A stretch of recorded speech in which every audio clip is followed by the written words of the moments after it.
हे परम आदरणीय समस्त मूल निवासीगण, शिव विद्यालय बहुजन पुस्तकालय यूट्यूब चैनल की ओर से सभी बहुजन वीर वीरांगनाओं को हार्दिक वंदन और आप सभी को जय मूल निवासी से सादर अभिवादन। आज हम बात करते हैं फूले दंपति का।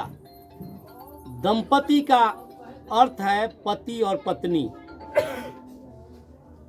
फूले पति मतलब ज्योतिराव फूले और पत्नी मतलब राष्ट्रमाता सावित्रीबाई फूले।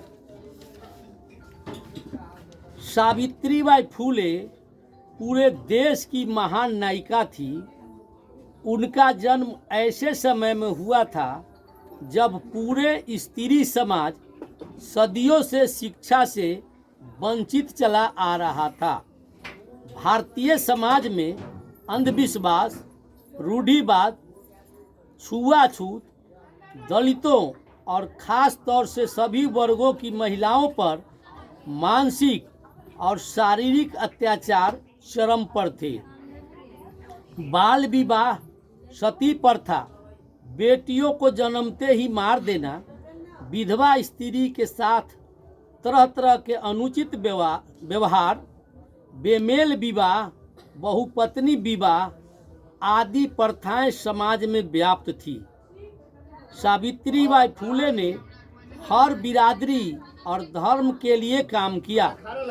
उन्होंने अपने निस्वार्थ प्रेम, सामाजिक प्रतिबद्धता, सरलता तथा अथक और सार्थक प्रयासों से महिलाओं और शोषित समाज को शिक्षा पाने का अधिकार दिलाया।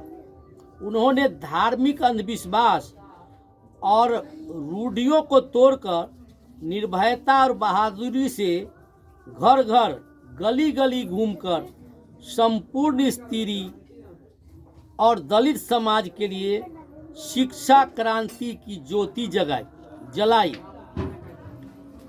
उन पर पत्थर और गोबर तक फेंका गया। उनके द्वारा लड़कियों की पढ़ाई के लिए खोला गया स्कूल बंद कराने के लिए अनेकों प्रयास किए जाते थे। माता सावित्रीबाई को देश की पहली महिला शिक्षिका बनने का गौरव हासिल हुआ। राष्ट्रमाता सावित्रीबाई फूले ने न केवल शिक्षा के क्षेत्र में अभूतपूर्व काम किया, अपितु भारतीय स्त्री की दशा सुधारने के लिए उन्होंने वर्ष 1852 में महिला मंडल का गठन कर भारतीय महिला आंदोलन की प्रथम अगुवाई भी किया। उस महिला मंडल ने बाल विवाह, विधवा होने के कारण स्त्रियों पर किए जा रहे जोर जुर्म और अत्याचार के खिलाफ स्त्रियों को तथा अन्य समाज को मोर्चा बंद कर सामाजिक बदलाव के लिए संघर्ष किया। उस समय हिंदू स्त्री के विधवा होने पर उनका सिर मुड़ा दिया जाता था। माता सावित्रीबाई फूले ने नाइयों से विधवा का महिला अधिकारों के लिए रूढ़िवादी परंपरा को तोड़कर आंदोलन खड़ा करने वाली सा बाल न काटने का अनुरोध करते हुए आंदोलन चलाया, जिसमें काफ़ी संख्या में नाइयों ने भाग लिया और विधवा स्त्रियों के बाल न काटने की प्रतिज्ञा ली। इतिहास गवाह है कि हमारे समाज में स्त्रियों की कीमत एक जानवर से भी कम थी। स्त्री के विधवा होने पर उनके परिवार के पुरुष सदस्य जैसे जेवर, देवर, जेठ, ससुर व अन्य संबंधियों द्वारा उनका शारीरिक शोषण किया जाता था, जिस कारण वह कई बार गर्भवती हो जाती थी और बदनामी के डर से आत्महत्या कर लेती थी या अपने अवैध बच्चा को मार डालती थी। विधवा स्त्री अपने अवैध बच्चों को न मारे और न आत्महत्या करे, इसके लिए राष्ट्रमाता सावित्रीबाई फूले ने भारत का पहला बाल हत्या प्रतिबंध गृह खोला।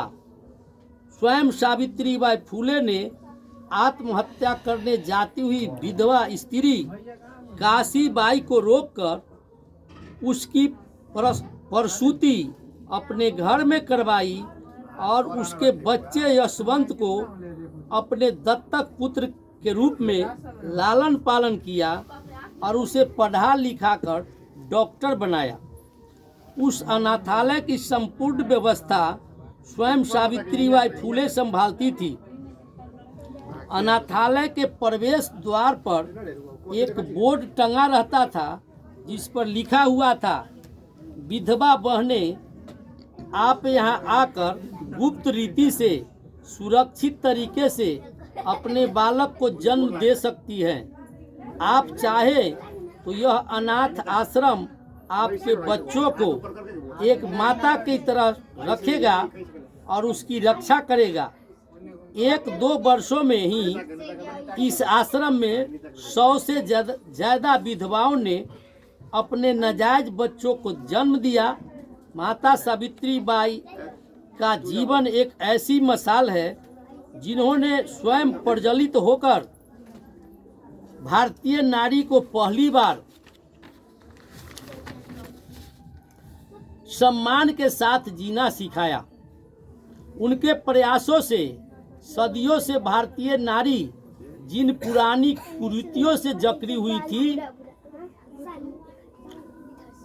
उनके उन बंधनों से उनको मुक्त कराया तथा पहली बार भारतीय नारी ने पुरुषों के साथ कदम से कदम मिलाकर खुली हवा में सांस ली। महिलाओं को उनके सानिध्य में शिक्षा का अधिकार मिला। उन महिलाओं की सुरक्षा के लिए उन्होंने एक सेंटर की स्थापना की थी। उन्होंने इस सेंटर का नाम बाल हत्या प्रतिबंध गृह रखा।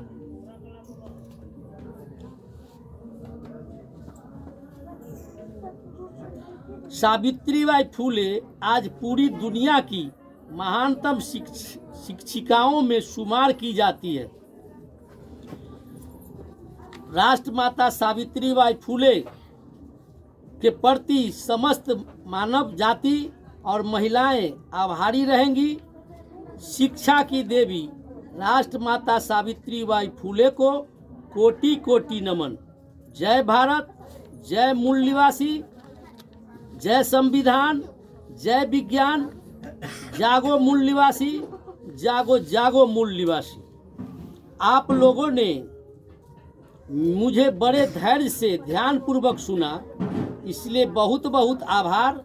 अगर यह वीडियो पसंद आए तो इसे सब्सक्राइब करें, लाइक करें और शेयर करें।